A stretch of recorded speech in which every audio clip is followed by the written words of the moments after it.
Blog Talk Radio.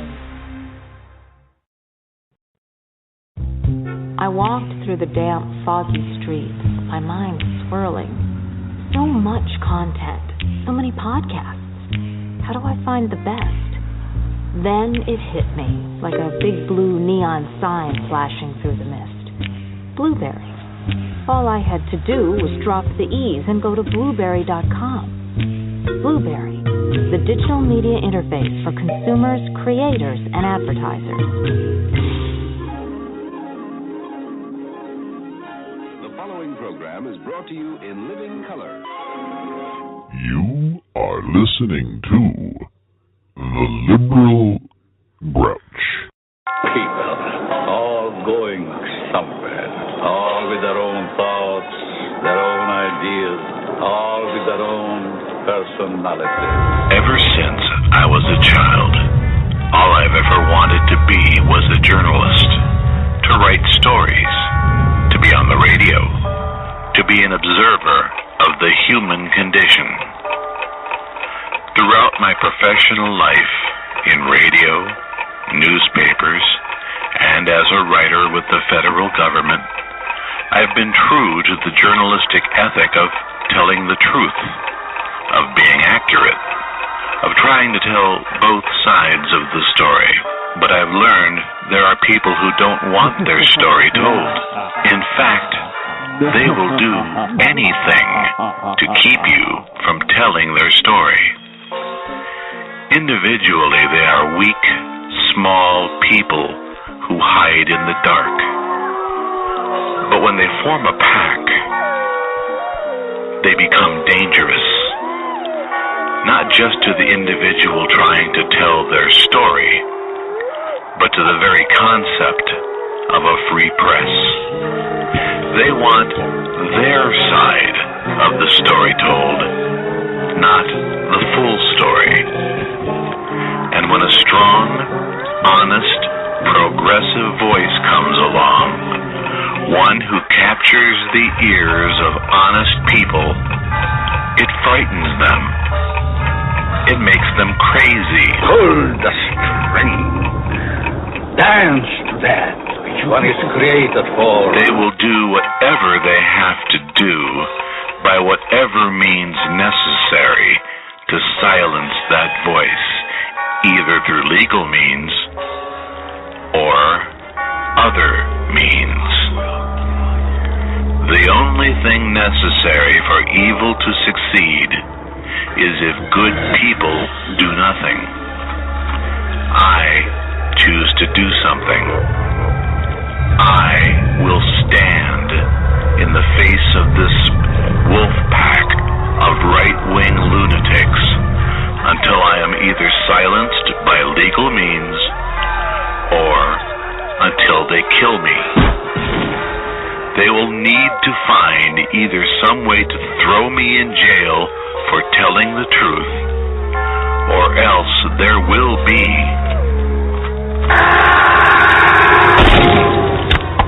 blood on the microphone. Yes, that was the old name for the show, Blood on the Microphone, but we are resurrecting the Liberal Grouch. That would be me. Welcome to our premiere podcast on Blog Talk Radio. I've decided to give this medium one more try and see if we can actually get some good done here. If you'd like to be part of the show, the phone lines are always open at 215-383-3834.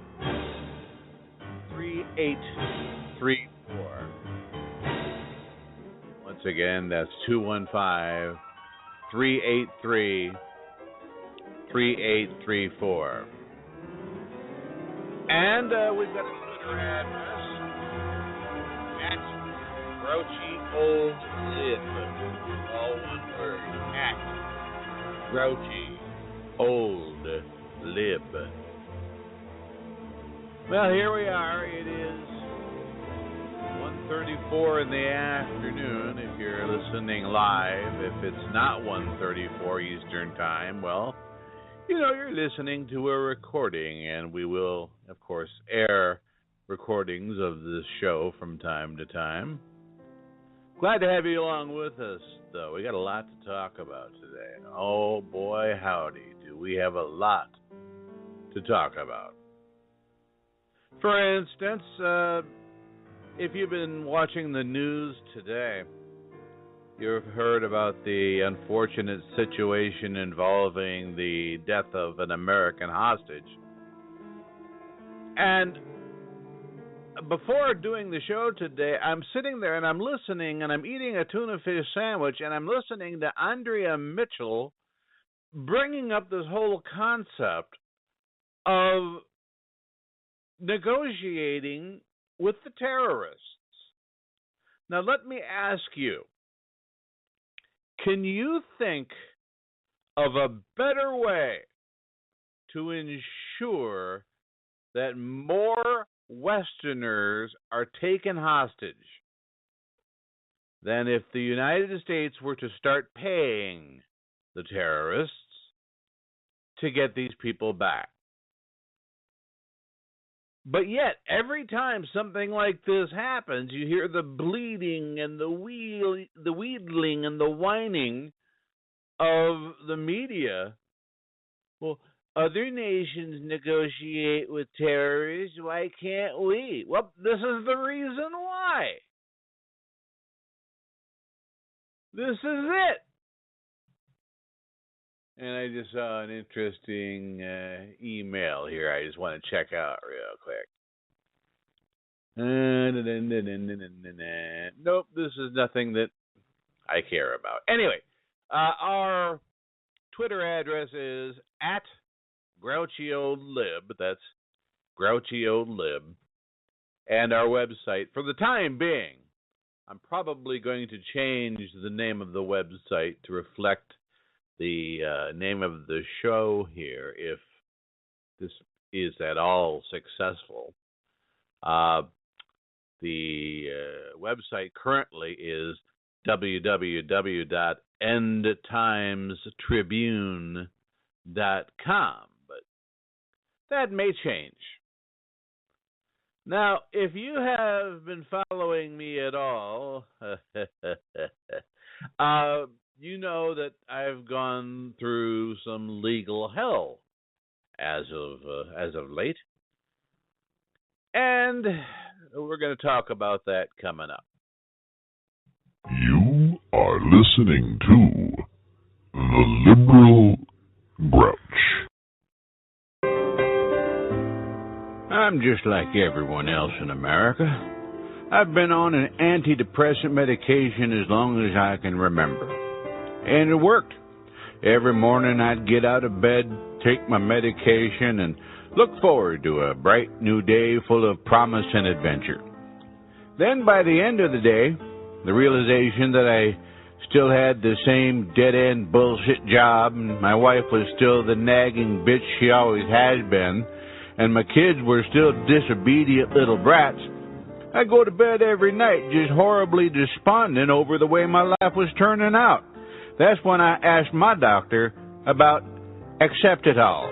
Acceptitol, fluvocertraperoxapam, has been clinically proven to eliminate emotions and expectations in adults. Now I take an Acceptitol every morning and nothing matters. My boss is a jerk? Meh. My wife cheats on me with the UPS guy? Meh. My kids are sniffing glue?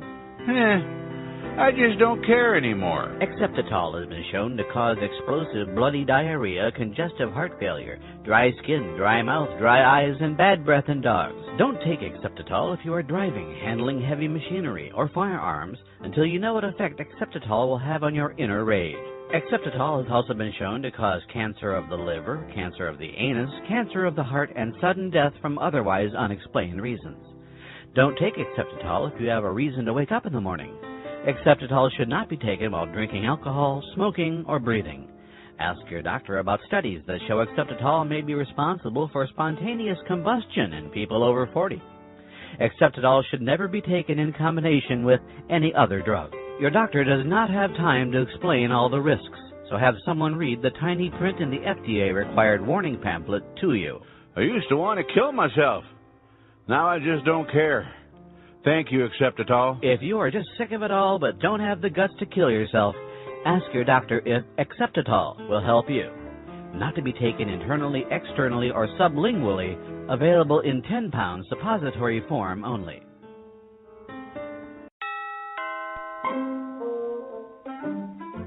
Honey, there's a package for you at the door. Gee, I wonder who it's from. There's no return address, but the postmark says it's from Slovenia. Golly, I don't know anybody in Slovenia. Well, what are you waiting for?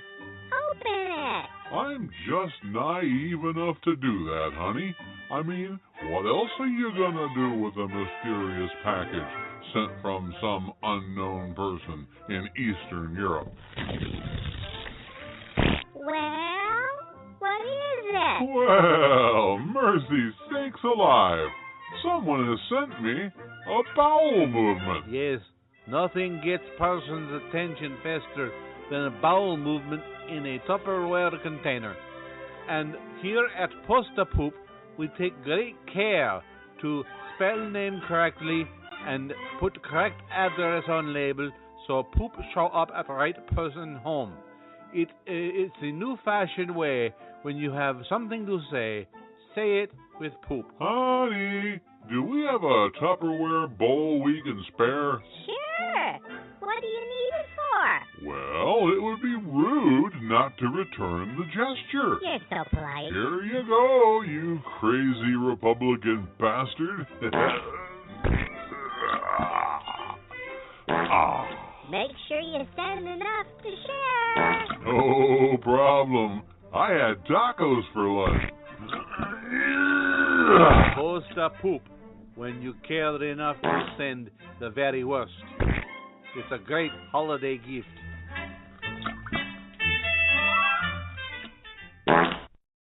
We know the right way to treat a guest, especially Muslims who try to attack the West. Don't call it torture, just call it EIT. Taddy, taddy, dee dee dee dee. It's just semantics. In any case, who hasn't had a power drill held to his face? Don't call it torture, we call it EIT. As you'll see, if you're complaining, ask Dick Cheney. He conveyed it, Bush okayed it. He gave the nod to the CIA. Boy, howdy. Stick 'em in coffins for days and weeks. Forced rectal feedings and make sure that nothing leaks. Don't call it torture, just call it EIT. The waterboarding was just for fun. Aim at his temple and shoot your unloaded gun. Don't call it torture, just call it EIT. For you and me, for freedom. Threaten their families, and when you're through, make sure they watch as you dump on a Koran or two. Don't call it torture, just call it EIT. Ba-ba-ba-da-dee. Stash detainees in the basement. Wet and cold adds to debasement. So what if one of them dies of hypothermia? You don't ask questions, you'll never learn. And we found out just how much those jumper cables burn. Don't call it torture, just call it EIT. Rickety. Some say it's not the American way. Just ask the average civilian in the USA. They like the torture. In polls, 2 out of 3 agree they like to see Islamic bastards hung by their feet And if they're guilty, that just makes it extra sweet. Okay, it's torture, but that's all right by me. And you'll agree. Make them stand there in the corner, days on end, those filthy foreigners. Just kill them all and let God sort out the guilty. Hey, why did Obama close down the game? There's something that can be said for inflicting pain. Don't call it torture, just call it EIT.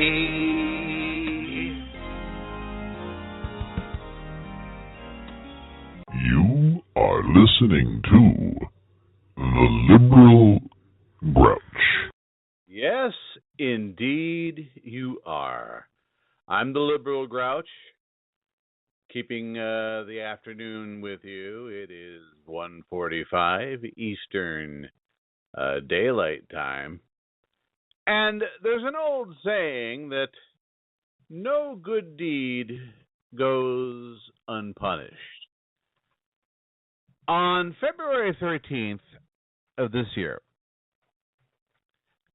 my old nemesis, William John Joseph Hogue III of Westminster, Maryland, posted that his wife, well, we knew that she had a compression fracture in her spine. He had written about that in the past. He wrote that the reason for the compression fracture was because of bone cancer. Now, at that time, I believed myself to be under a peace order. You see, it harasses John Hogue if I mention him in a tweet. If I put the @ symbol in front of his Twitter handle, he wets his pants. Let's just put it that way. He actually soils himself when he sees a tweet or a ping back or any number of other ways that he insists I have employed to harass him. He took me to court for a contempt of court hearing on January 30th, which we'll talk more about later, because of a pingback from WordPress, because of a Reverb Nation website I had at the time to promote my CDs. It had a widget in the sidebar where people could request more information about me and get a regular newsletter. And some scallywag decided to put Hogue's name in there. So rather than check any of that, he just introduced that into evidence. And we'll talk about another piece of evidence as well as the show progresses. But on February 13th, John Hogue announced that his wife had cancer. So I had to make a choice of conscience. Do I keep my yap shut and then at some point find out that she died from this cancer and that there was a treatment available at the National Institutes of Health, where I used to work, that he might have known about had I told him? So I finally decided the only way I was going to be able to sleep would be if I sent this email. To WJJ Hogue, white flag, offer of assistance. I just saw the news about your wife. It compelled me to take this risk to contact you with an offer of assistance. If you want to bust me for contacting you to offer assistance, if you and Connie want it, that's on you. I would not feel right about myself if I did not at least make this offer. You know I worked at the National Institutes of Health. You might not know that my official title was writer-editor in the Office of Communications, Patient Recruitment, and Public Liaison. In other words, I have some very good friends at NIH who may be in a position to help Connie. The first thing you would want to do is get your doctor to contact the OCPRL, and then I give the website. From the website, it looks like there's been a complete changeover in staffing, and I mention a few names and a few phone numbers. Then you want to check out clinicaltrials.gov. It's a searchable website that will let you know who and where they are recruiting patients for clinical trials. It would be helpful if you knew what stage she's in, along with the level of vertebrae involved. And then I put a website address for cancer.gov. Finally, personal feelings aside, if there's any way I can be of assistance cutting through any red tape, let me know. It's been 4 years, but I still carry a bit of cachet over there, and the director of the clinical center was fond of me and my work. I make this offer out of Christian charity, John.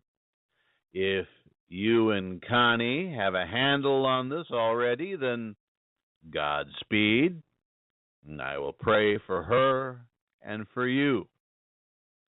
If you don't reply, I will understand, but I'm extending my hand to you and Connie to be of any help in what will be a difficult road.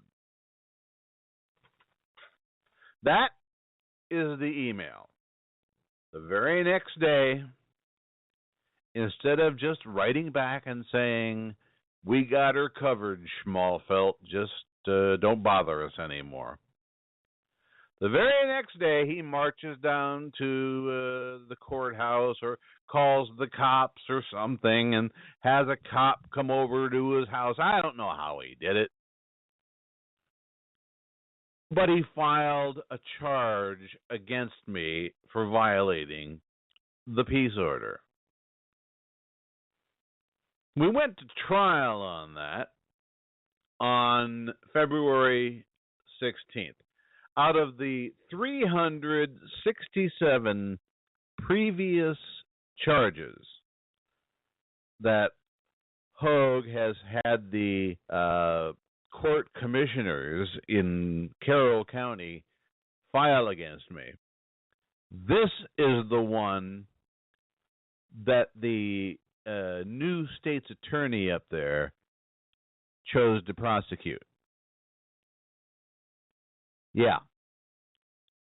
An offer of assistance to a woman with cancer was seen as harassment and was prosecuted as such. Let me take a look at this here, see if I want to share this. This was my what was going to be my opening statement.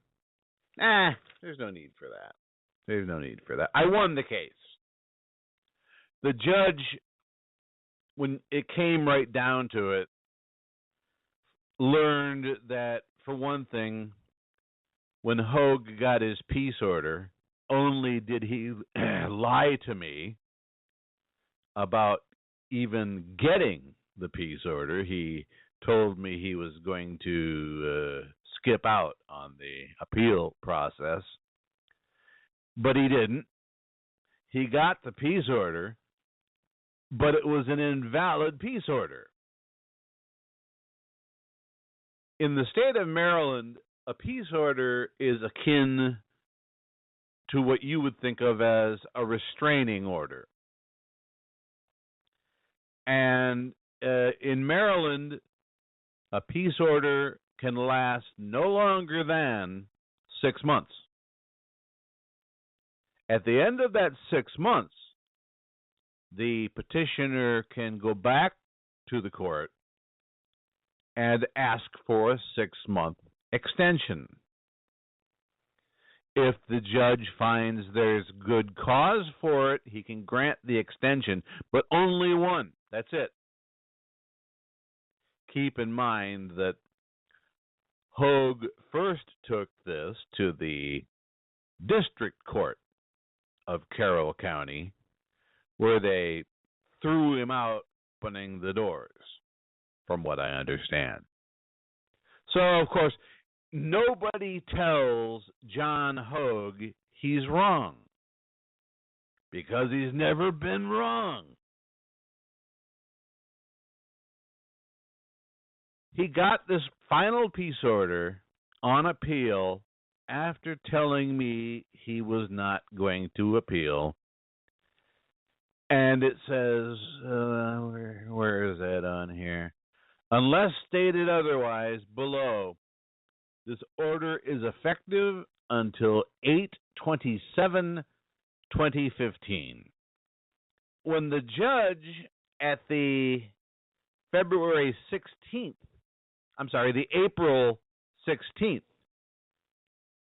that's when it was, April 16th.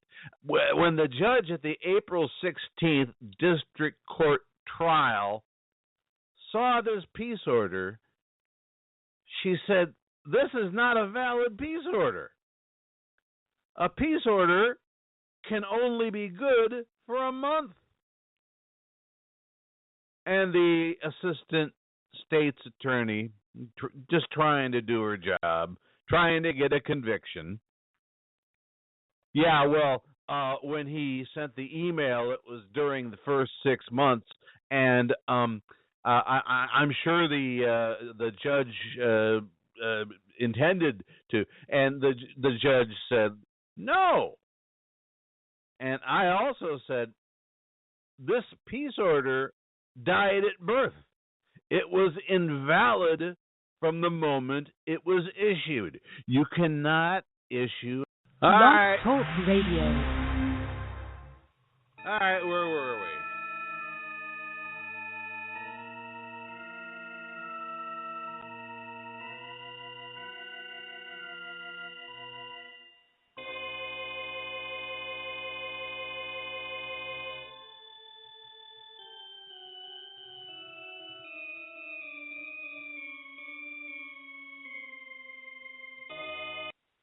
Now, I don't know why it was playing the show closing there, but Harada,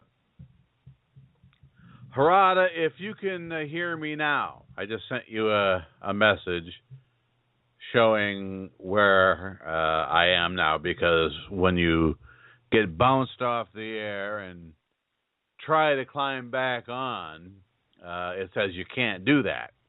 So you have to go delete the old show and create a new one. And I don't remember what I was talking about or where I was at the moment. So, Harada, if you could send me a quick little email, or not email, but Twitter, and let me know that I'm back. By golly, I'll sure appreciate it. Oh, God. I see we still have the same old problems here with Blog Talk Radio. You're doing a show, and all of a sudden you find yourself bounced off the air. So let me send her a direct message, because I like her. Am I back? I got to put a space between that, don't I? I back yet? question mark, and then I'll put the URL there and hit send. Why can I not hit send? Oh, I guess I have to. There we go. Here we are. All right. Am I back yet? Question mark. URL. Send. So I'll just act as if I'm back on the air, unless I hear otherwise. And you won't be able to hear this, but let me hear what the freak I was talking about at the very end of the, let's see, peace order. Okay, I'm talking about the peace order.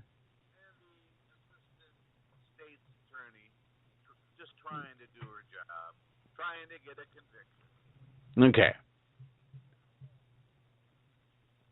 Hang on here just a second. I'm trying to...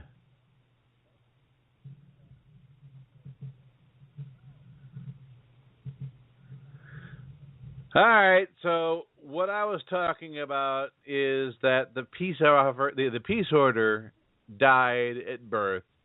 It was invalid from the moment it was issued. And I said, right as I was cut off, I said, you cannot issue a valid peace order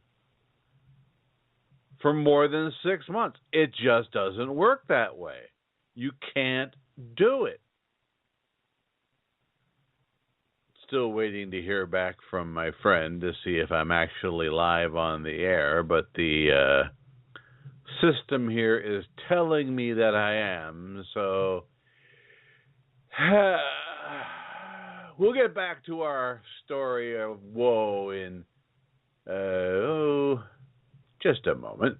You are listening to The Liberal Grouch.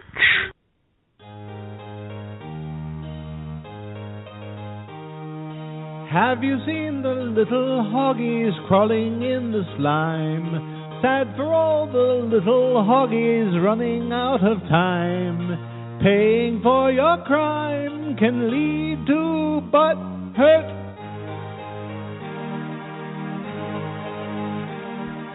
Have you seen the daddy hoggy in his nice bow ties? You will find that daddy hoggy's running out of lies, nearing his demise in profound butt hurt.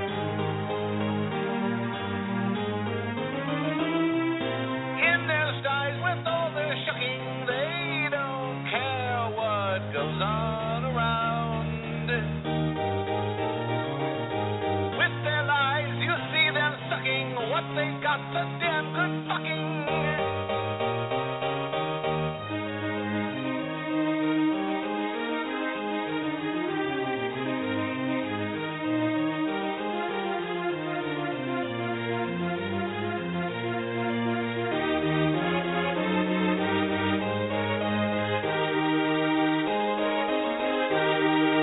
Everywhere there's lots of hoggies with their hoggy lies.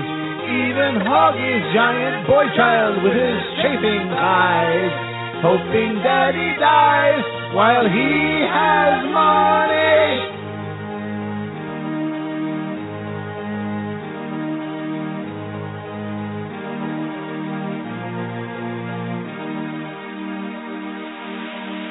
One more time.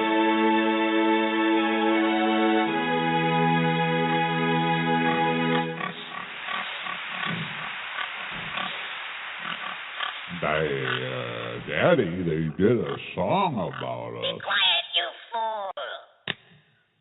Ow. There we go. All right.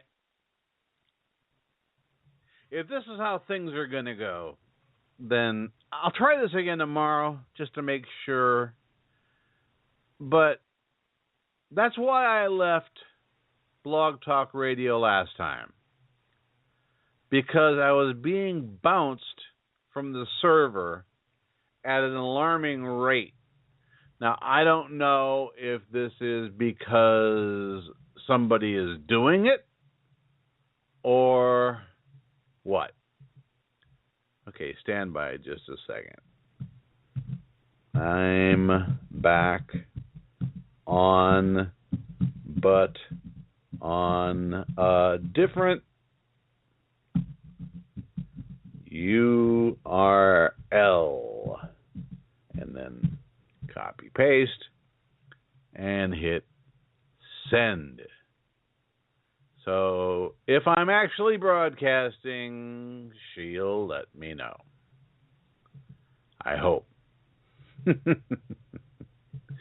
Anyway, I believe, you see, that's how this could be improved if they had like VU meters on this thing. So you could actually see your modulation as you're talking, like on a real radio board, but I suppose you get what you pay for. As I was saying, you cannot issue a peace order, a valid peace order, for longer than 6 months. This peace order was dead at birth. So, what's the logical thing to do? Well, the logical thing is just to walk away and lick your wounds. Like I said, Hogue knew that he had an invalid peace order. That's why out of all the legal documents he's ever printed online, this is the one he did not. The man has something like 350 legal documents on the website Scribd, but that one never showed up. You know why it never showed up? Because someone would have told him you can't have a peace order for longer than 6 months. And he knew this. But he, having utter disrespect, I was too stupid to know this. Frankly, I didn't care until I saw that his wife had cancer. And then I took the risk to send that email. Well, like I said, the logical thing to do would just be to limp away and lick your wounds. But our friend Hoggy is not the logical type after all. That's why he's going to be shortly facing an appeal in his case brought by Brett Kimberlin for allegedly stalking Kimberlin's teenage daughter.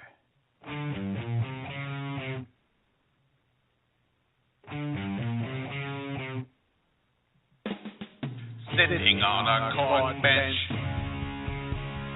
eyes a teenage girl with bad intent.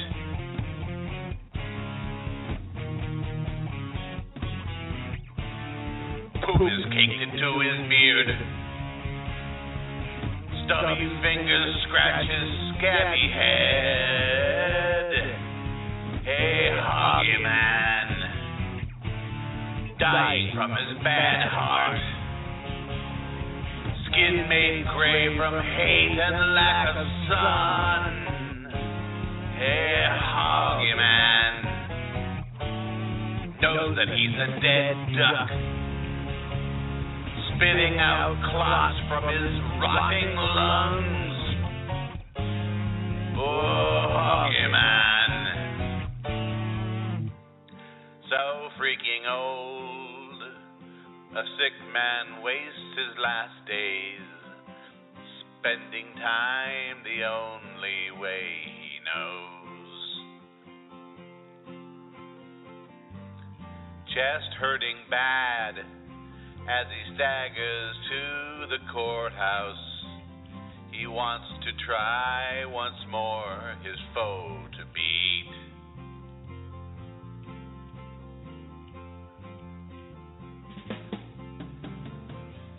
Leave her alone. That's all her father asked. Forget that we exist and just let us be. Hoggy man, you fool, don't you know that you're a loser? You foolish dolt, the truth won't set you free.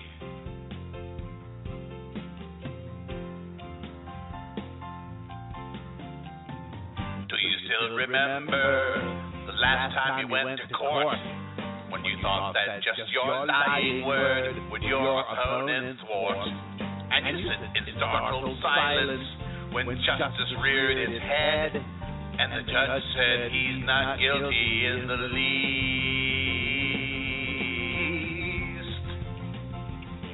So freaking old, a sick man wastes his last days, spending time the only way he knows. Chest hurting bad as he staggers to the courthouse. He wants to try once more his foe to beat.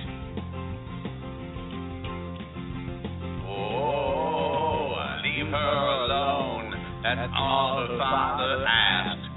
Forget that we exist and let us be. Hoggy man, you fool, don't you know that you're a loser? You foolish dope, the truth won't set you free. Oh, yeah.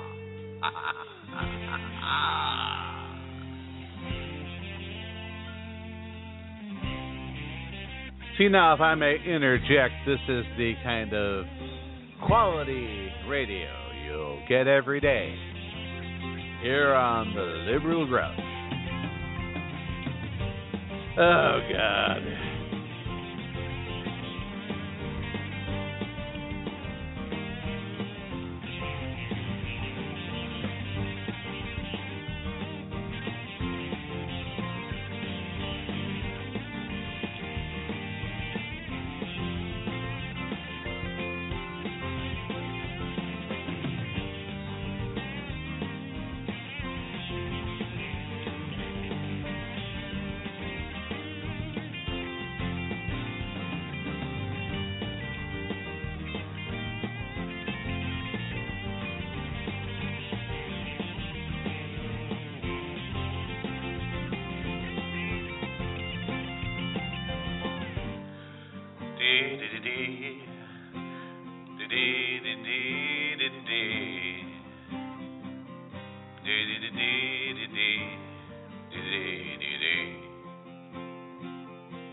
Hoggy man, you fool! Don't you know that you're the loser? You foolish dolt, the truth won't set you free. No, it won't. The truth is your worst enemy.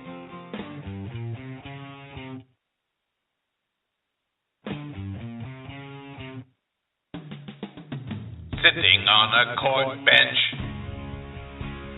eyes a teenage girl with bad intent.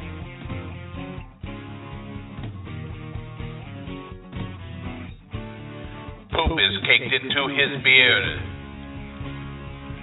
Stubby fingers scratch his scabby head. A hoggy man dies from his bad heart. Skin made gray from hate and lack of sun. A hoggy man knows that he's a dead duck, spitting out clots from his rotting lungs. Ooh, hoggy man.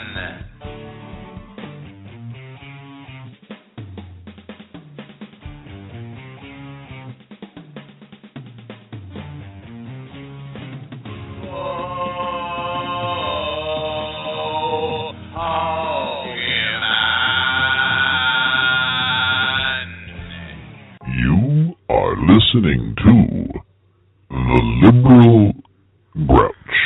And our Twitter address at Grouchy Old Lib. That's at Grouchy Old Lib.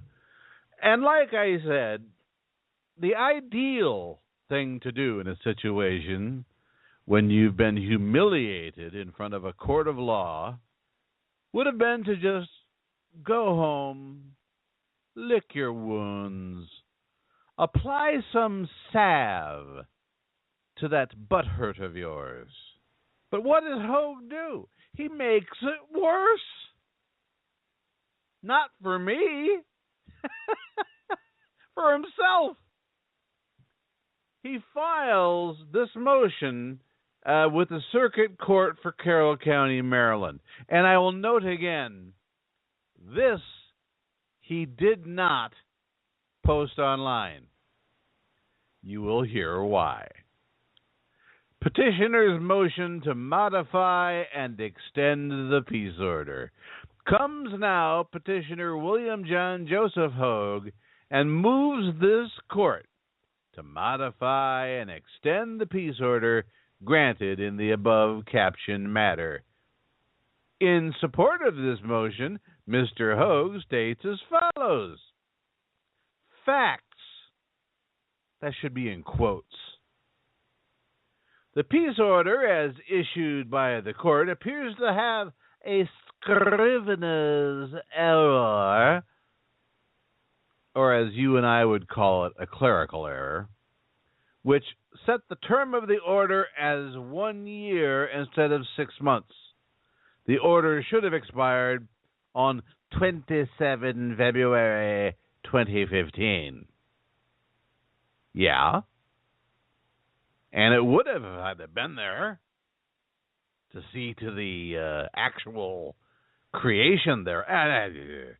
Respondent has continued to violate the order. No, I haven't. I was found in a court of law to not have violated the peace order. The contempt hearing, the judge found no violation.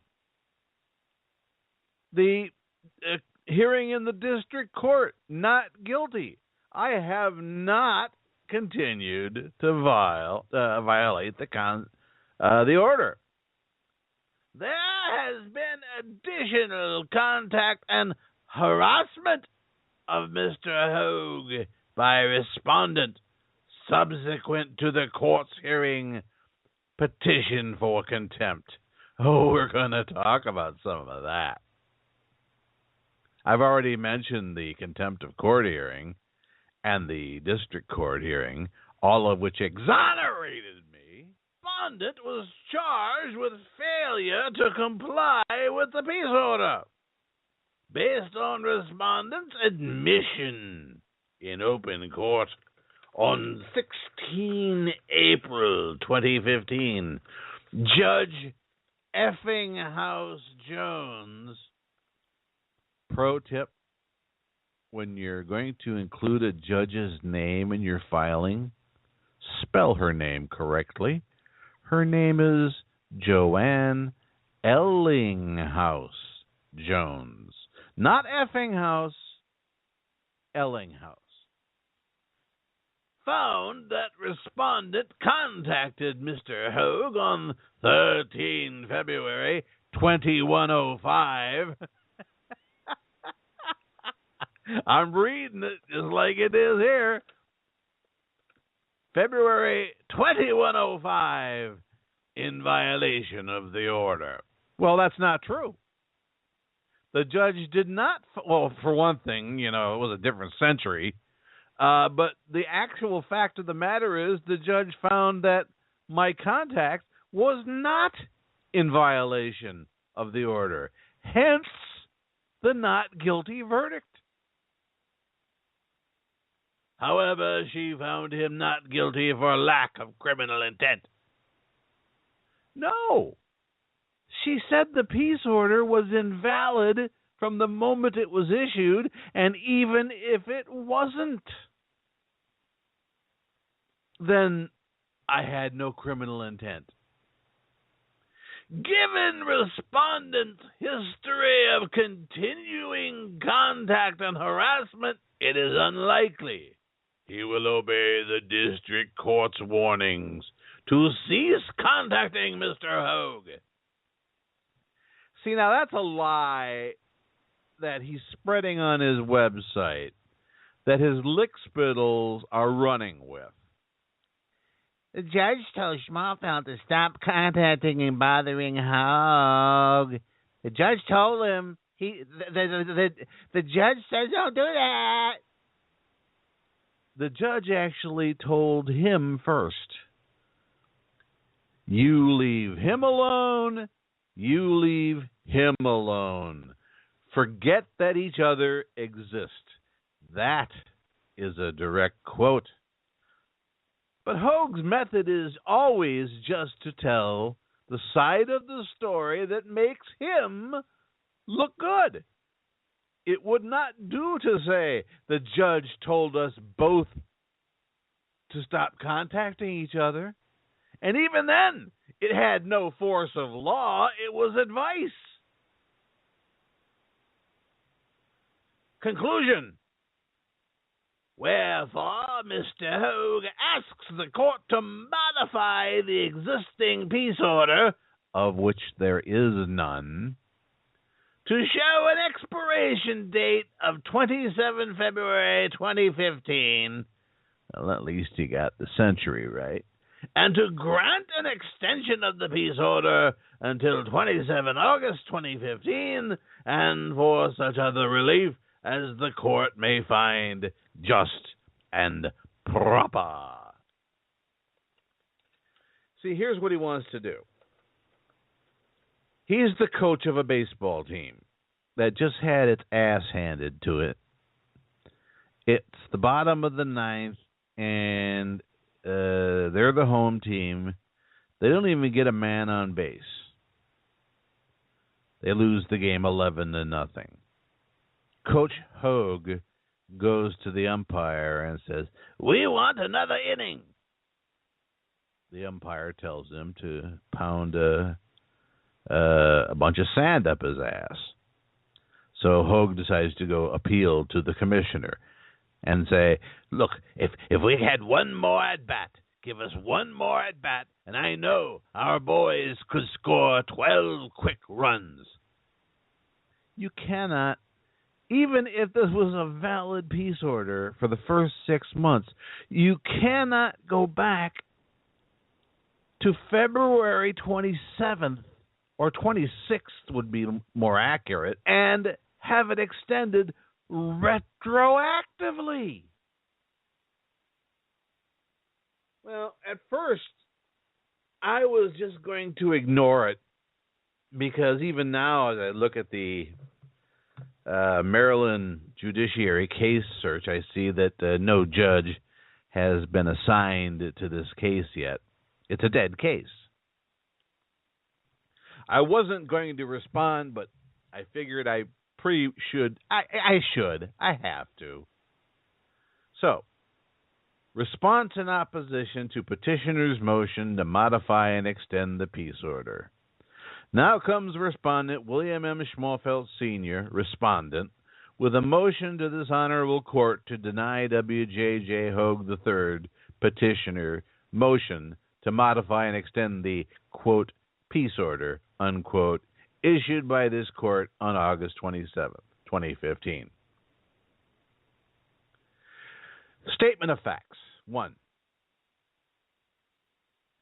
Maryland Code CJ Section 3-1506, Paragraph A, Subparagraph 1 clearly states a peace order may be modified or rescinded during the term of the peace order after 1, giving notice to the petitioner and the respondent, and 2, a hearing. Paragraph 2. CJ Section 3-1505, Paragraph F, clearly states, all relief in a final peace order shall be effective for the period stated in the order, not to exceed 6 months. paragraph 3. The order issued by Circuit Court Judge Michael Galloway on August 27th clearly states, quote, unless stated otherwise below, this order is effective until August 27th, 2015. That is 1 year, not 6 months. 4. As the 1 year term of Galloway's order was not in keeping with the state law mandating a 6-month maximum with the possibility of another 6-month extension after a hearing, and for good cause, the order was invalid from the moment it was issued. 5. Had respondent been in attendance at the hearing instead of being misled by petitioner into believing that there was going to be no appeal of the district court's denial of the initial peace order attempt, respondent would have noticed the error to be corrected, and there would have been a valid peace order, assuming one was issued. 6. Petitioner had ample opportunity to inform the court of this Scrivener's error, but chose not to do so. 7. Even if this had been a valid peace order for the first 6 months, that 6 months expired February 27th. It is now April 21st, 2015, nearly 2 months later. The plaintiff can go back to the well. The plaintiff cannot go back to the well a day, a month, 2 months, 6 years after an order expires and demand that it be modified and extended. If this ever was a valid peace order, it died on February 27th, 2015. 8. Petitioner claims that respondent continues to violate this non-extant peace order. This is simply a lie. This court rejected petitioner's attempt to find respondent in contempt of court for violations of this alleged peace order. The petitioner had the respondent charged with a count of violating the peace order, and the respondent was found not guilty in a Carroll County District Court on April 16, 2015. Respondent maintains that petitioner's motion is yet another manifestation of the petitioner's malignant megalomaniacal personality disorder. He cannot be wrong. He must never be proven incorrect. This petitioner was found to have no cause for charges against respondent in Howard County in 2013. So through his blog readership, he organized an Everybody Blog About Howard County Day, distributing the email address and phone number of the state's attorney in Howard County, disrupting that office's ability to do its job of enforcing the laws of the state and county, all because someone told him he was wrong.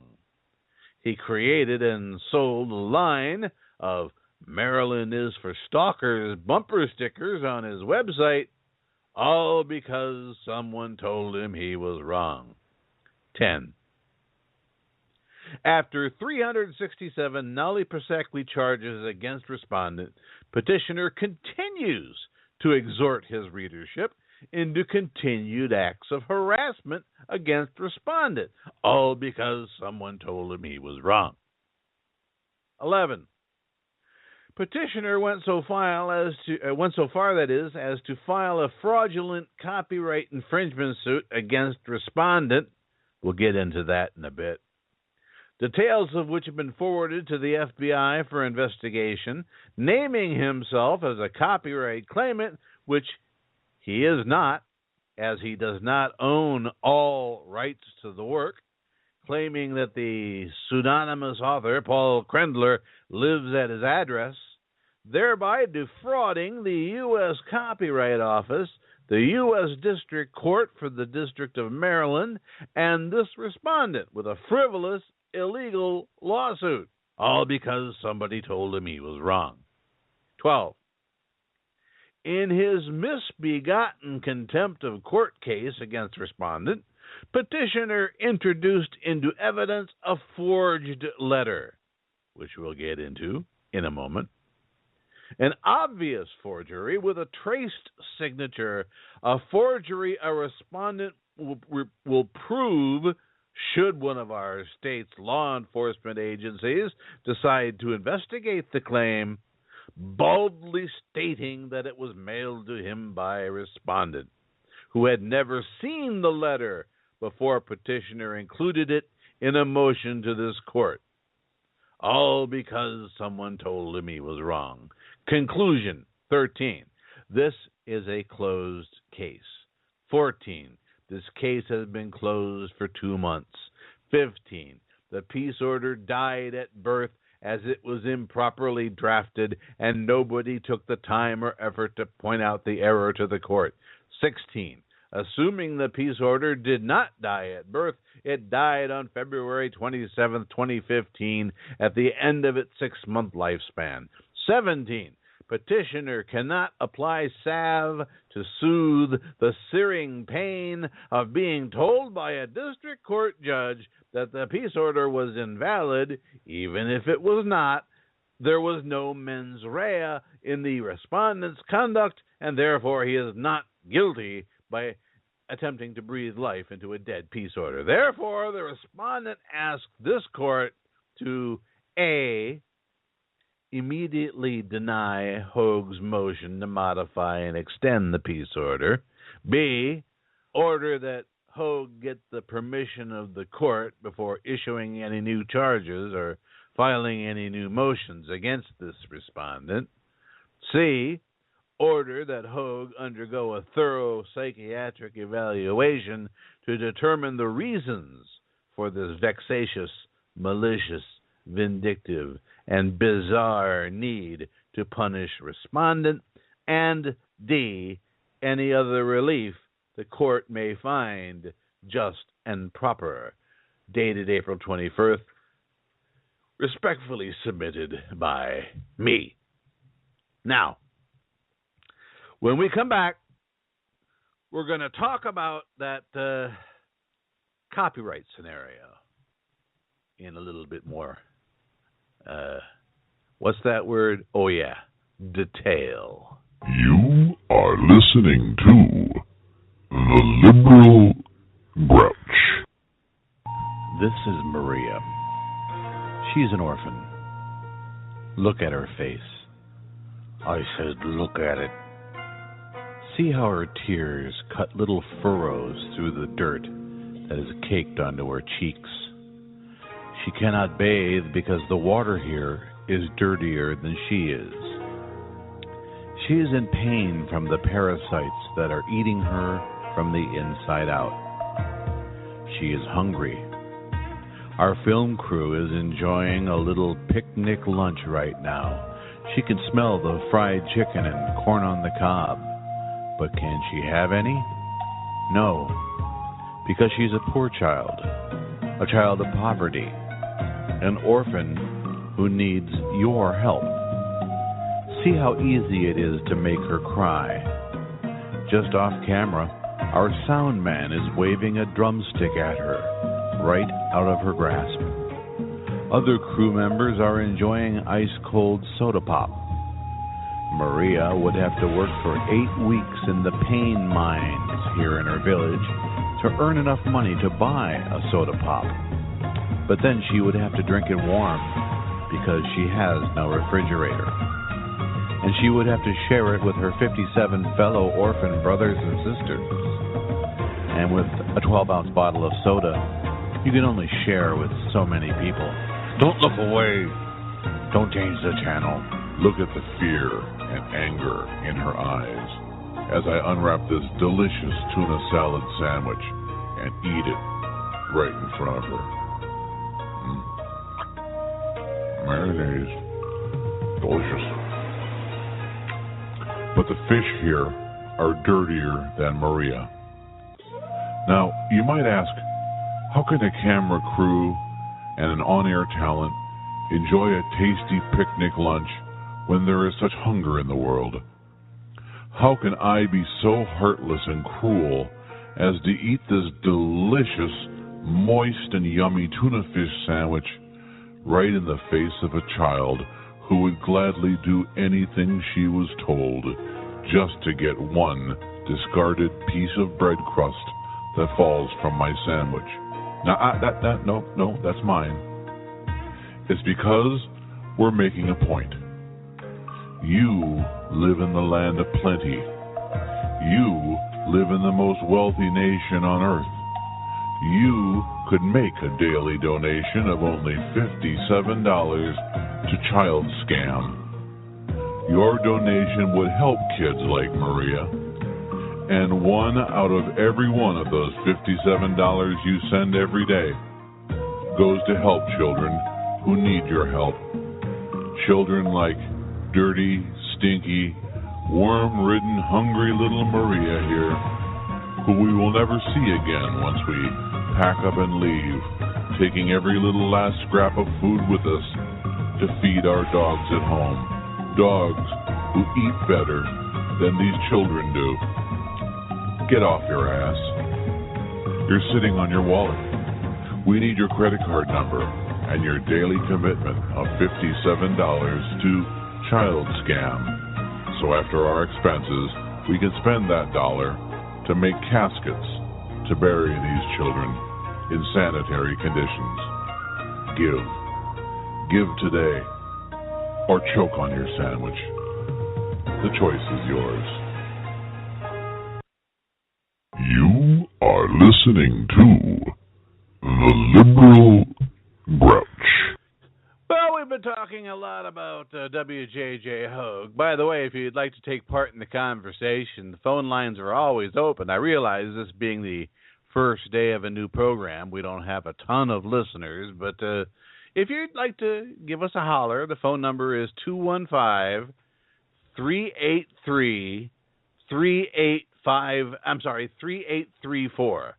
That's 215-383-3834. Or if you're listening on your laptop or over the Blog Talk Radio website, I believe they still have that little blue button there that allows you to directly connect with the host of the show over Skype, and we can chat. Our email address, not the email, the Twitter. Yeah, that's the thing. Our Twitter address is @GrouchyOldLib, and you can send a message to us on Twitter. That's @GrouchyOldLib. Now, I suppose the worst thing that WJJ Hogue has done is foster the creation of Paul Krendler.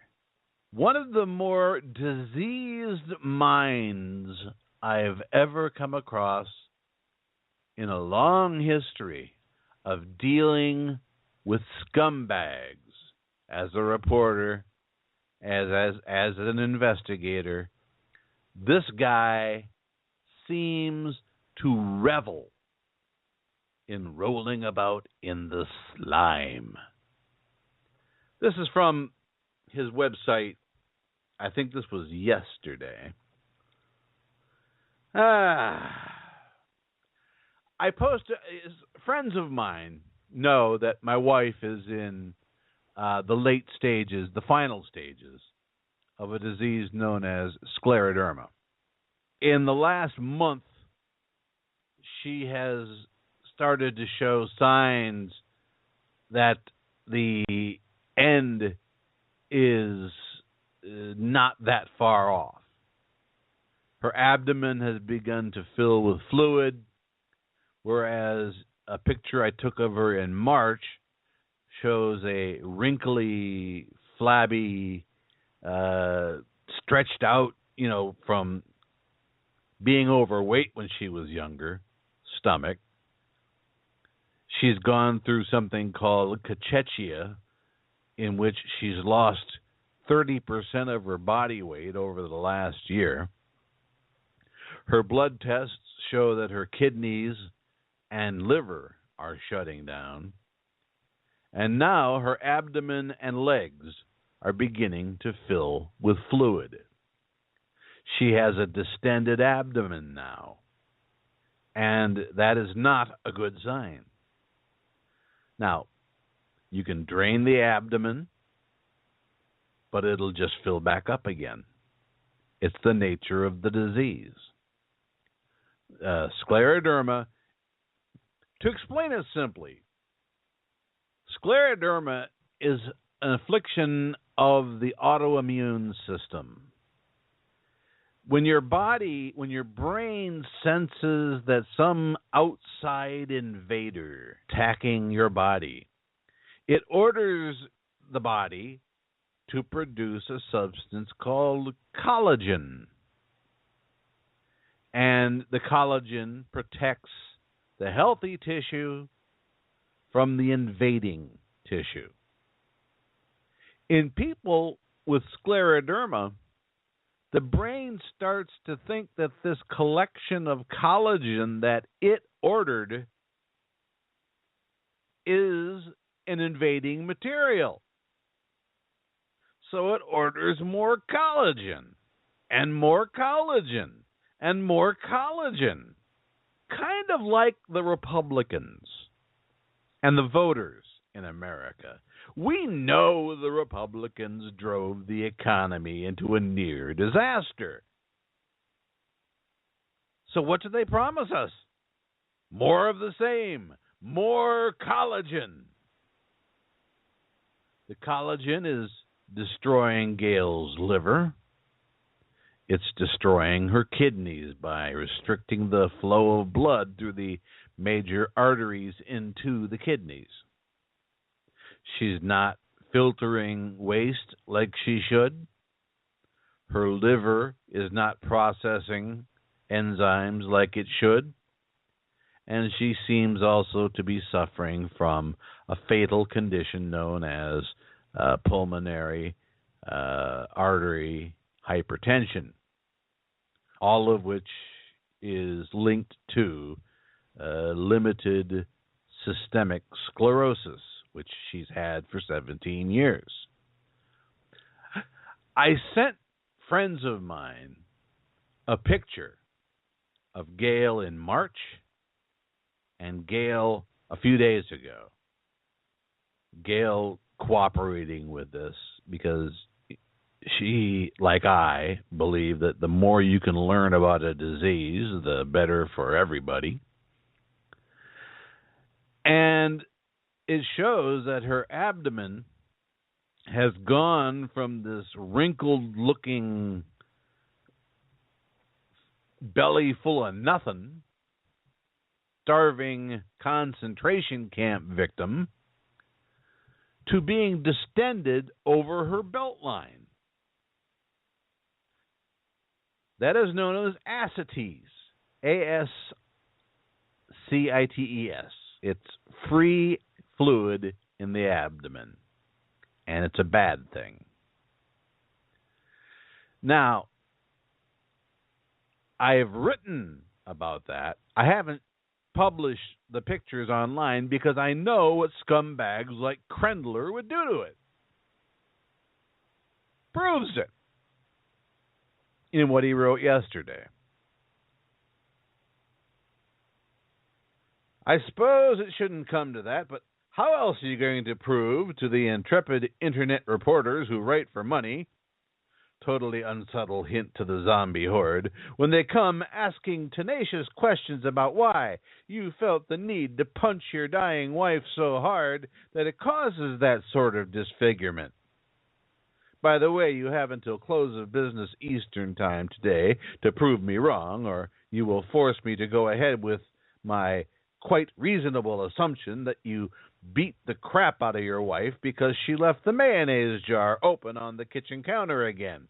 And the last time she did it is the reason behind that lovely wandering eye.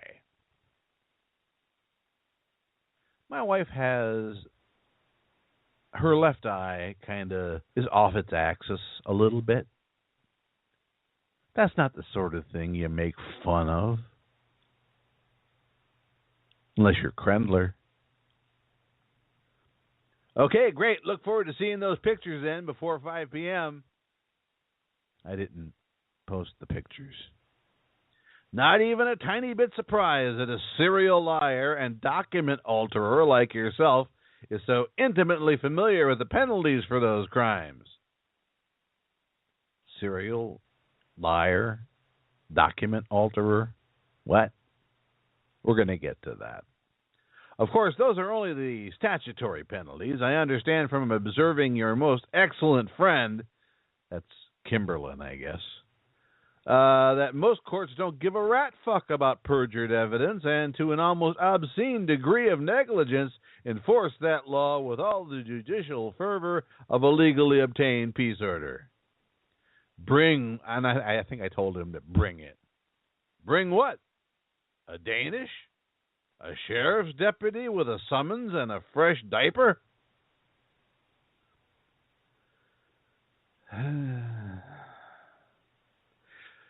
He writes, that's not a very nice thing to say to your dying wife, but I suppose it's understandable.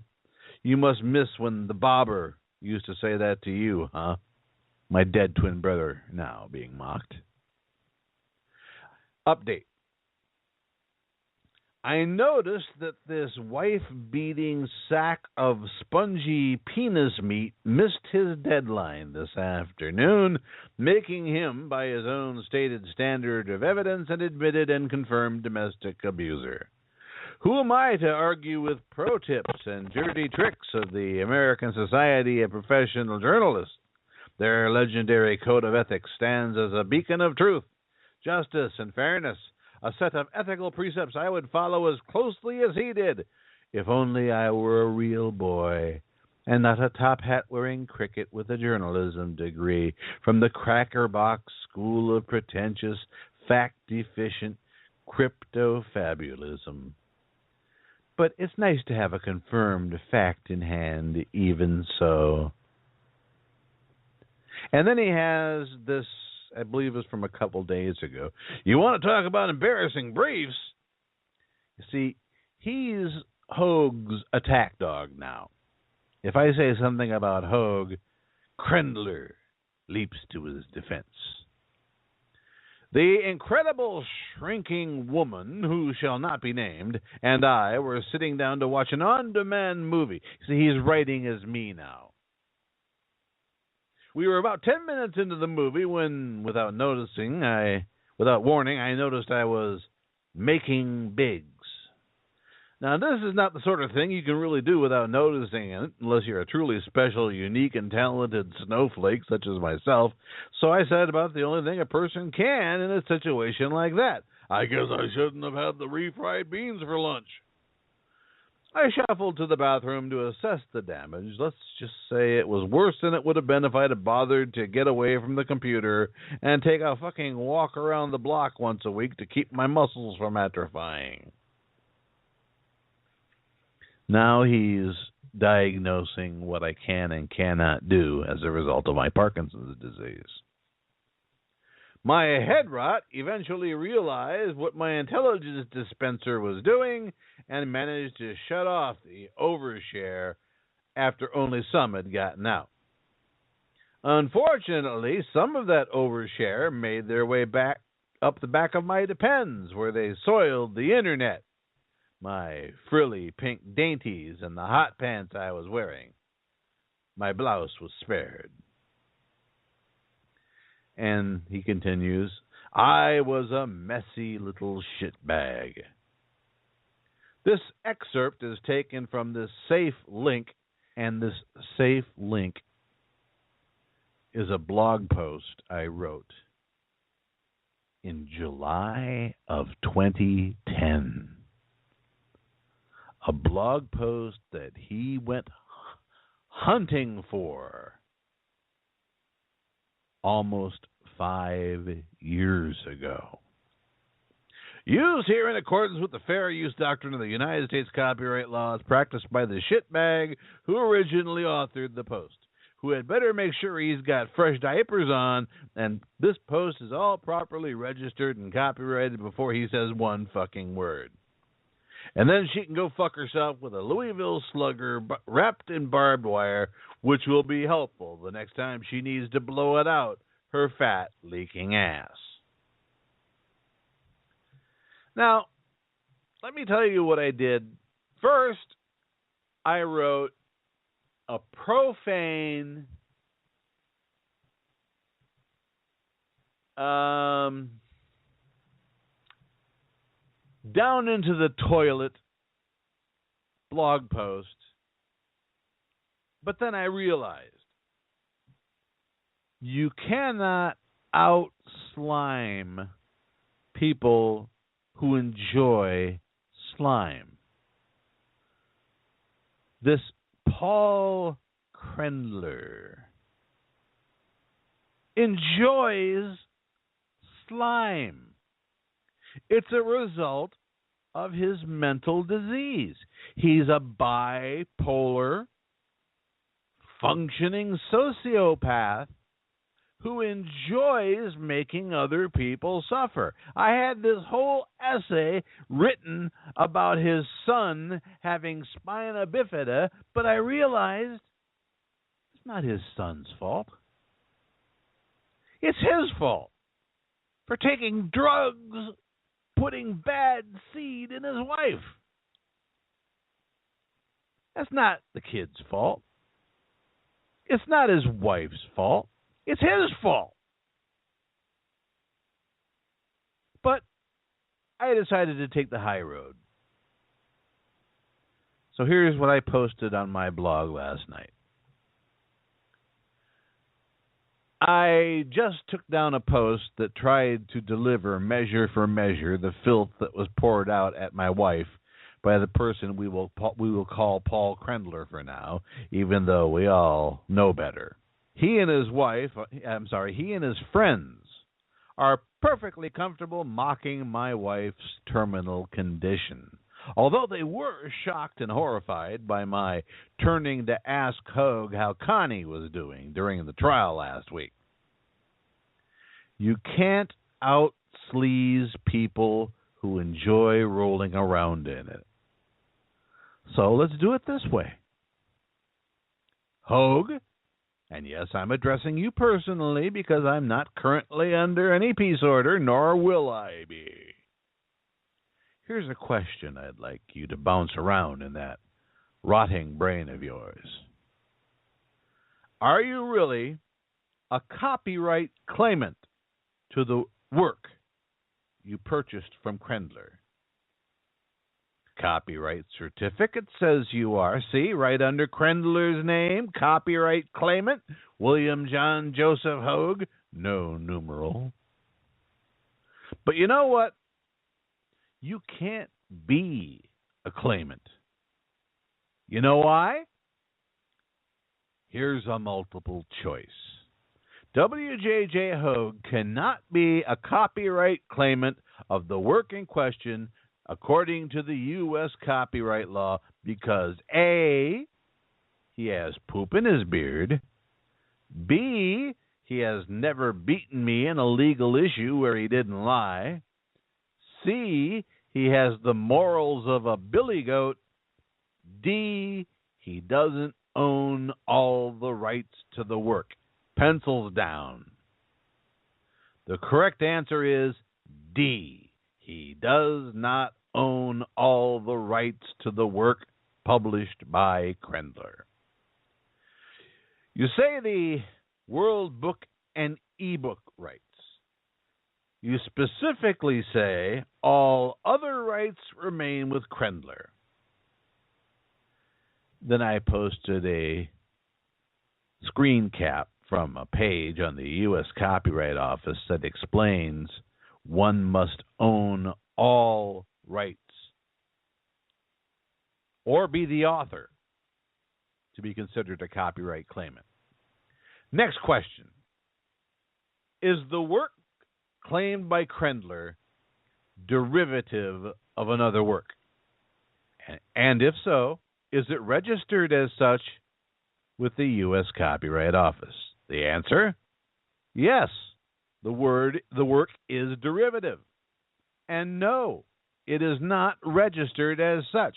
Not only did Krendler outright steal the basic form and feel of the essay from me, He admits it at the super secret bloggy blog, which now lives at hoggypot.wordpress.com. Krendler committed the original theft on March 28, 2014 on the secret blog. The only change in the headline is that he changed the word Hoag to the word Bill. This is not the work for which Krendler sold the World Book and e-book rights to Hoag. That wasn't published for nearly a month. April 23rd, 2014. We can write whatever we want, right? By this time, he had adopted his Paul Krendler identity and admits in a foreword leading up to the word-for-word reprint of his March 28th work that he stole the form and feel and idea from me. So not only was Krendler's second version a derivative of his first version, both versions were outright thefts from my Patriot Ombudsman blog. Gotta hand it to Hoag. He can sure drive traffic away. So, copyright infringement, plagiarism, derivative work from a derivative work. What does the U.S. Copyright Office say about the registration of derivative works? And then I posted a website so they could look it up for themselves. Now, this is not to say one cannot copyright derivative work, but there are steps that must be taken that were not taken. I was identified not in the application, but in the version Krendler copyrighted as the author of the original, but that doesn't suffice. To register copyright claims in derivative works and compilations, information will be required regarding previous registration of pre-existing material, limitations of the claim, the material excluded, and a description of the new material added to the derivative work or compilation. None of that was done in this case. Did they include the date in which the original work, mine, was published, or the date Krendler's theft of my work was first published? Nope. Did they complete the limitation of claim to indicate when the substantial portion of the original work or the theft was published, or the name of the third-party author? Me. Nope. Did they give a brief indication of any pre-existing work or works that the work is based on or incorporated? Of course not.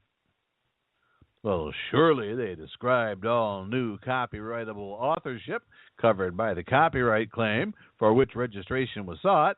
All elements of authorship described in author created should be accounted for in new material included.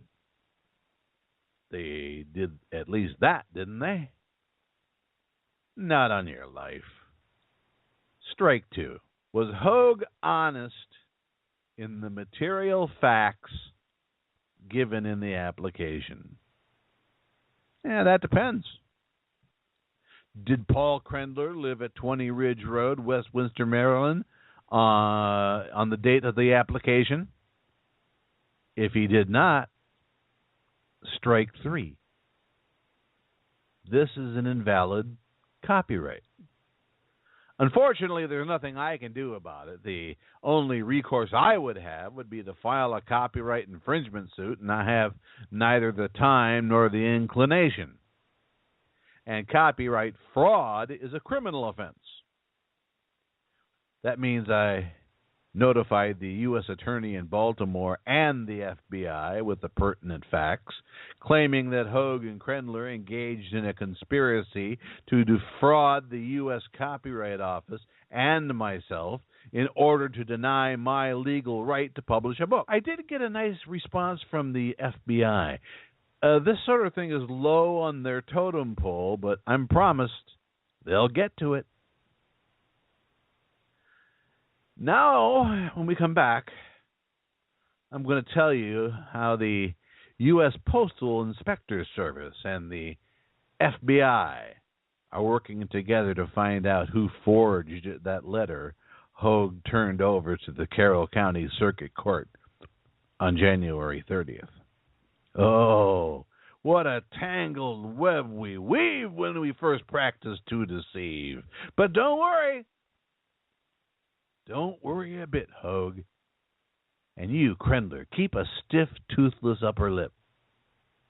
Your readers will tell you it's okay that you violated federal law just to take a swipe at the old liberal grouch.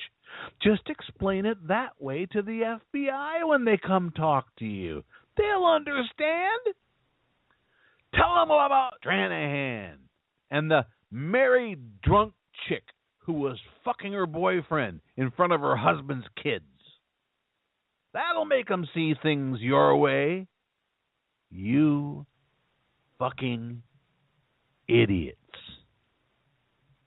By the way, I do hope that Connie is feeling better and on the mend. You are listening to The Liberal Grouch. Hello, I'm Texas Congressman Louis Gohmert. Now, there's a lot of misconceptions about me out there that I'd like to take a moment of your time to clear up, if I may. For one thing, I'm not crazy. That seems to be one of the more popular misconceptions out there in the mainstream media, is that I am a crazy man, which I am not. Would a crazy man love America as much as I do? You might even say, I'm crazy about America, but I am not crazy about gay sex. No, sir. Men putting things inside other men that belong on the outside of other men and not inside other men disgust me.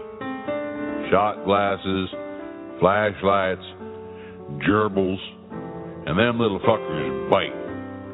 You get bit inside the colon by one of them little fuckers, let me tell you, stings like a son of a bitch. And infection, whoa, that's a problem. Because you know what goes through your colon, right? Can you think of anything nastier and more germ-covered than a poop-covered guinea pig? Hell, I can't. And that's the sort of thing that leads people to trying to take our guns. Owning a gun and a guinea pig is a basic American right. Every man, woman, child, and hamster owner should have a gun. For one thing, not only can you protect yourself against minorities moving into your neighborhood, but if you should happen to get a field mouse caught up your colon, they sneak in there sometimes at night, you can stick a hunk of cheese into the barrel of a gun, stick it up the old poop chute, and if the mouse ain't already full from eating your goddamn intestinal linings, which they will, he will bite the cheese, and you can pull him right out of there where he never should have been in the first place, which is why you should never go to bed without underwear on, because if the mouse has to chew through your underwear, he'll probably wake you up. If he gets to just kind of slide up in there like it's a mouse hole, you might not even know he's there till it's too late. Hell, I knew a feller once had a field mouse stuck up his ass for nearly a year. Every day he'd put a wheel of cheddar cheese into his toilet and just sit there over it, hoping the mouse would smell the cheese and just come out on its own. It did come out, eventually, through his belly button. That's how they found him, dead, on his toilet, with a hole in his belly and a very bloody mouse trying to work its way between his ass cheeks into the toilet where it could get at the cheese. We had to burn the whole house down, but you didn't hear that from me. No, sir. If someone asks you how LBJ died, you just stick with the heart attack story if you know what's good for you.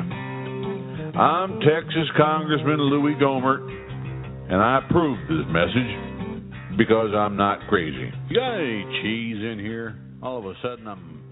You are listening to The Liberal Grouch. All right, we're going to wrap up the show here. By the way, our email... I keep saying email when I want to say Twitter. Our Twitter account is at Grouchy Old Lib.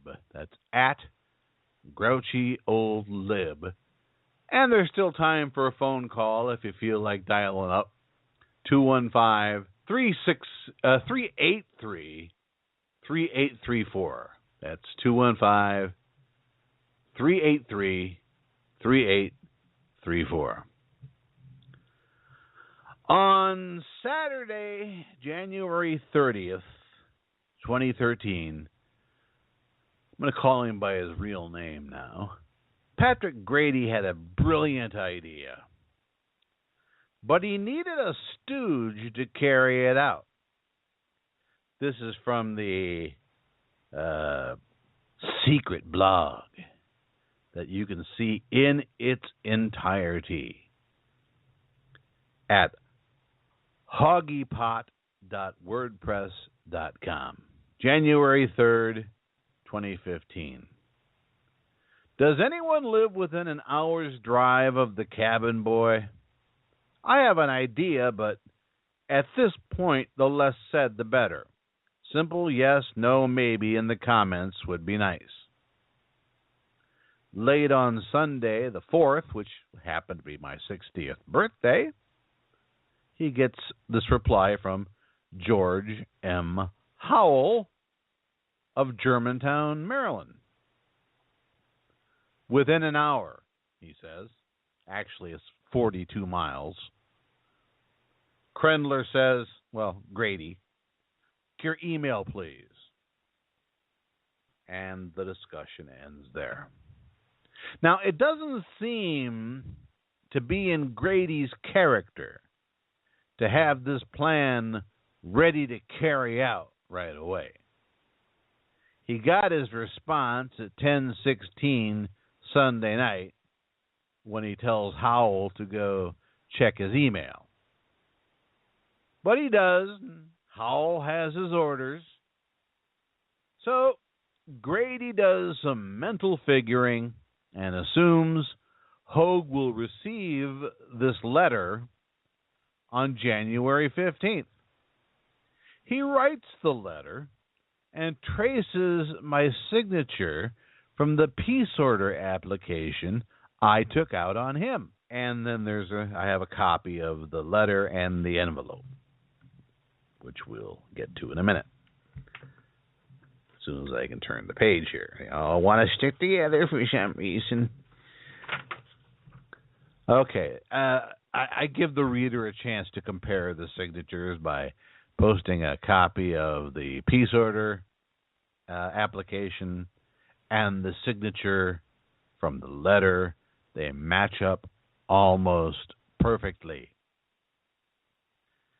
Now, only 3 people in the world had this document. I never posted it on my blog or on Scribd. Hogue never posted it on Scribd. Nobody ever posted it on Scribd. Hogue posted a portion of it on his blog, which means Grady had to have sent it to him, but he didn't post the signature, which would have meant that everybody who reads Hogue's blog would be a suspect. But we've got a very narrow suspect list here. I know I did not write or sign or mail the letter. My wife knows I did not write, sign, or mail the letter because she would have had to be the one to mail it for me. So there's no question. Only 3 people possessed the signature. Myself, Hogue, and Grady. giving Grady the benefit of the doubt that he had the letter ready to mail on January 5th, first thing in the morning, when would it have arrived at Howell's location in Germantown? According to the U.S. Postal Service, a first-class letter, and it had to be first-class because they dare not allow it to be traceable,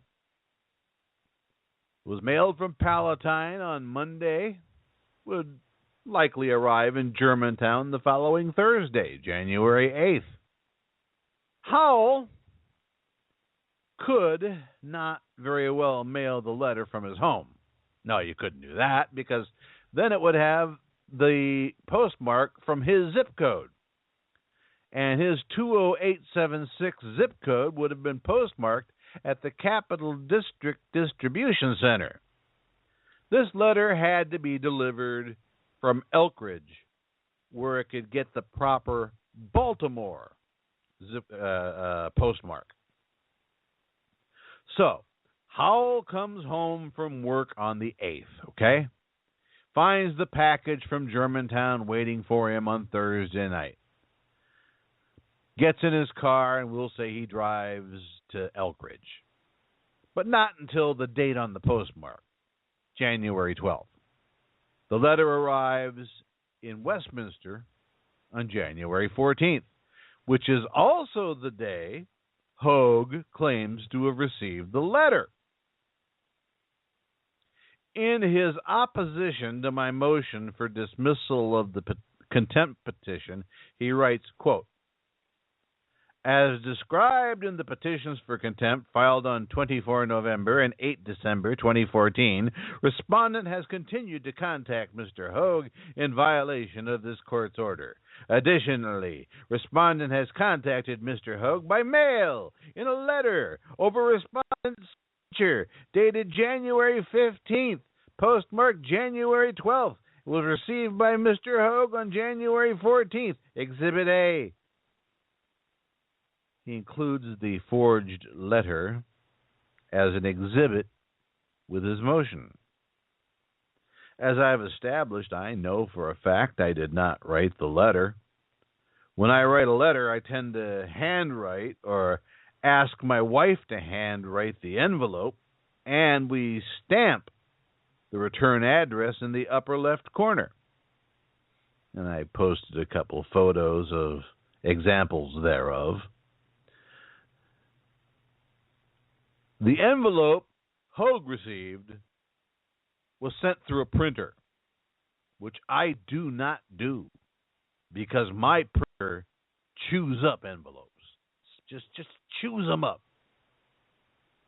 Also, on the rare occasion I send mailed correspondence, I always include a signature block, since my signature is practically illegible, and I provide some examples of that.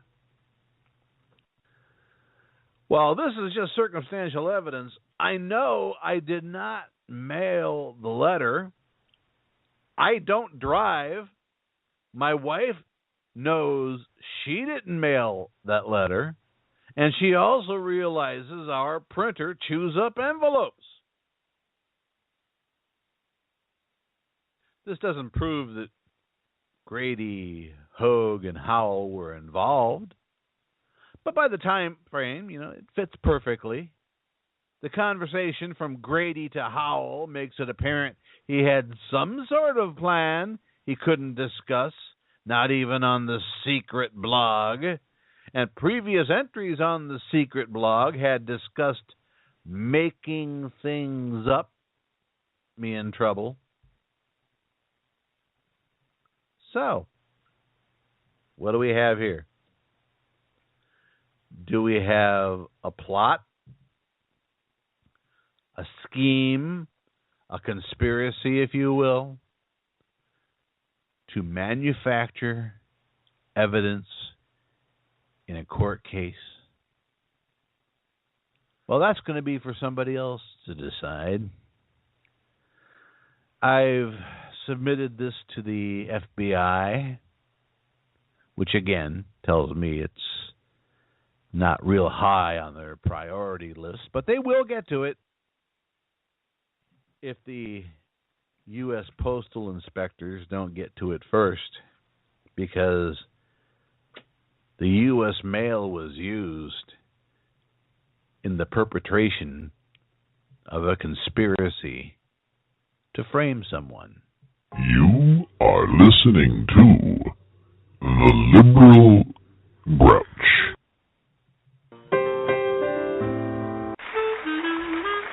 Hello, I'm a Papa Luigi, the Italian chef stereotype.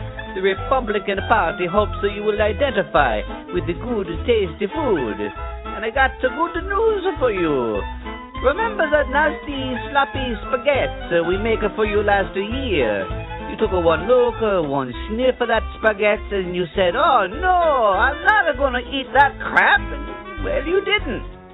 So Papa Luigi, he meets with the master chefs of the GOP, and we come up with a solution that we think will make everybody happy and make everybody come back to eat at Papa Luigi's Republican restaurant. It's the same soggy, nasty, overcooked spaghetti with the sauce that tastes like a ketchup and the meatballs that feel like they're made from a meat-flavored foam rubber. Same thing as last time, but this time we make a lot more of it. That's what it takes to get the customers back. Because you take a product they reject because it tastes bad, you make no changes in the recipe, but make a bunch more of it, then everybody come back. You come back and see Papa Luigi. Please, I beg you. Senator McConnell, he got my kids. Papa Luigi's Republican Restaurant. It's the same old crap, but more of it.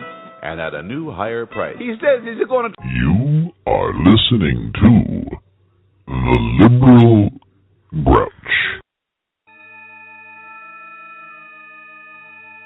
Well, that's going to do it for today. Seems like once we got this thing up and rebooted, it worked just fine, so we'll probably try this again tomorrow. Hogue, Grady Krendler, leave me alone. Go away. Let me tend to my wife, who's still doing well for herself. It's not like I have to sit there on the couch patting her hand or anything. We'll talk to you next time, kids. This is the Liberal You've Grouch. been listening to The Liberal Grouch on Blog Talk Radio, Spreaker, Live 365, or wherever the hell you are, as you are listening to this. The Liberal Grouch broadcasts live on Blog Talk Radio, weekdays, from 1 until 3 Eastern Time. You can find him on Twitter, at GrouchyOldLib.